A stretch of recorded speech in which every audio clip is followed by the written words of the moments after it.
Hello, Ravens fans, and welcome to another season preview. I'm Aaron Schneider, Sports Information Director at Anderson University, and joining us for our volleyball season preview in her 18th year as head coach is Tami Miller. How are you doing today? I'm great, Aaron. How are you?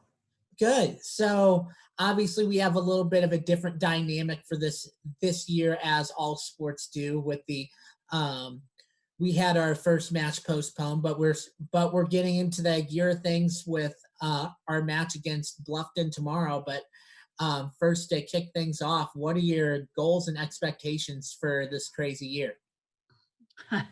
Well, we would love to get through the remainder of the season a little bit more healthy and injury free. We're dealing with multiple aspects there, but certainly to improve in our conference play. Which I know that I say that, and that's all we're going to have is conference matches. But we do feel like we have a strong group of returners coming, and then a good freshman class that's going to aid to that success. So certainly hoping to improve on our records from last year.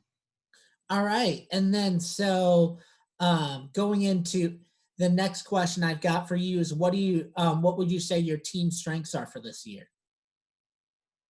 I think we definitely have a little bit more of an offensive threat. Having Tess Purdue out and healthy, and then bringing in a couple young kids in our freshman class, and uh, just the athletic ability that we're bringing back, even with returners. I feel like we're going to be a little bit stronger in that area than I don't feel like we're going to have a weak spot. In some years we've had maybe four solid hitters and maybe some weak spots here or there. I feel like we're going to be solid in all six positions. So I think that's going to be definitely a great asset for us this year. Yeah. So now going into kind of our going through our roster makeup a little bit. We had a handful of people graduate from last year, but we still return two all conference players. On the front line, Felicity Bontrager, and then our libero Brooke Troyer. Tell me about some of the players that you see making a impact for this year. Well, those two kids that you mentioned for sure are going to be, contributors to our success. One in the front court, one in the back court, no question. And then we're going to look to some returners. Jimena Montano had a lot of experience last year for us, and she's just, has so much power, and we're hoping that we can continue to build off of that. Ashlyn Transier had got some time last year.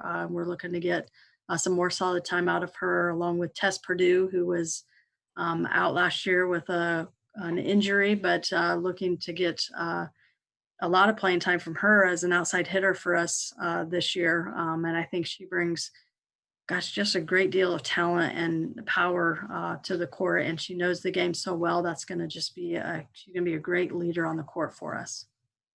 All right, and then also going a little bit more into the roster makeup. Um, Tell a little bit on what your setting in your backcourt's going to look like.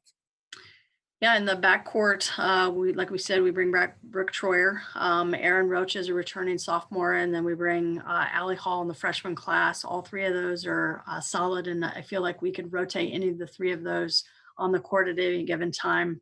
Um, Allie Hall is unbelievably quick. Aaron Roach has a great deal of control, and then we've looked to Brooke Troyer the last couple of years in a leadership role with her ability and capability that she has without a doubt. So, we feel real confident in those three kids. And then from an offensive standpoint with our setters, we bring back Casey Gates and Hannah Rady, both with great deal of experience. Lex Sorrell we kind of use Lex as a DS slash setter. So, she's kind of that floater between the two positions. And then we brought in a freshman, Kate Todd from Missouri, who really has great hands and knows the game unbelievably well. So we've got a balanced offense. And to be honest, early in our practices, it's been very competitive from that standpoint, with what's the lineup going to look like, because they're all very talented athletes.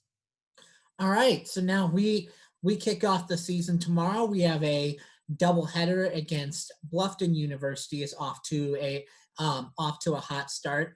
What are your expectations of Bluffton? Well, always a solid program. It doesn't matter, how young he is or if he has veteran players. They're very well coached. I don't expect anything less from them this year.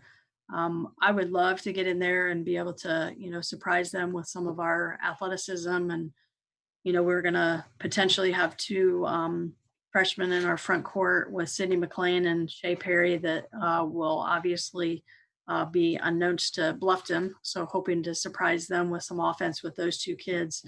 And then just the experience of the other kids, Bluffton's good and always a solid program. And they duked it out with Earlham in their first two matches. Um, like I said, well coached and a solid. They'll be very scrappy defensively. So our challenge is going to be able to, find the core offensively. I think we have the kids that can get it done. We just have to be patient and persistent and stick with those long rallies to win those points. All right, and then we have a different looking year this year. One just being in the winter, obviously, Right. but with the schedule format for this year, we're playing double headers. First match is considered conference play. The second match is considered non-conference play. How is that going to play into a role for this year?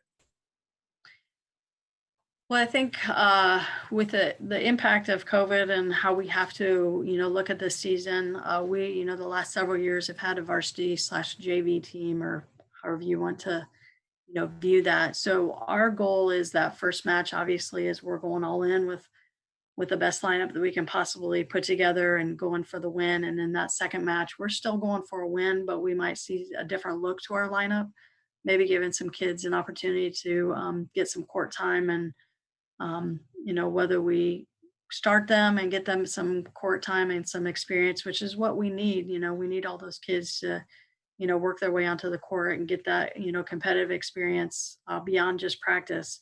And then, depending on how the match is playing out, do we want to switch things around, give different kids some time? But in our philosophy right now is that we're going to try and get all 18 of our kids some court time if possible. Okay, and especially in a year like this year, uh, they might be thrust in a role that they're normally not, just because they have to. True. And then, um, and and then finally, what does your team need to do this year to be successful? Well, one thing is we have to believe in the fact that we can win. Just stepping on the court and knowing that we have ability, and then getting into that match, which we're notorious for, getting to 17, 18s and being in a set, and then when it gets push comes to shove, then I think we second guess a little bit too much, and then ended up getting beat late in sets, and I think some of that is just pushing through and having the confidence and the ability, to believe that we should win. We have the talent, we have the ability.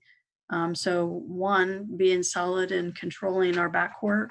So, being an in-system team is going to benefit us a great deal versus, lack of ball control and those things. I think if we're an in-system team, I think that we can compete with any team in the conference.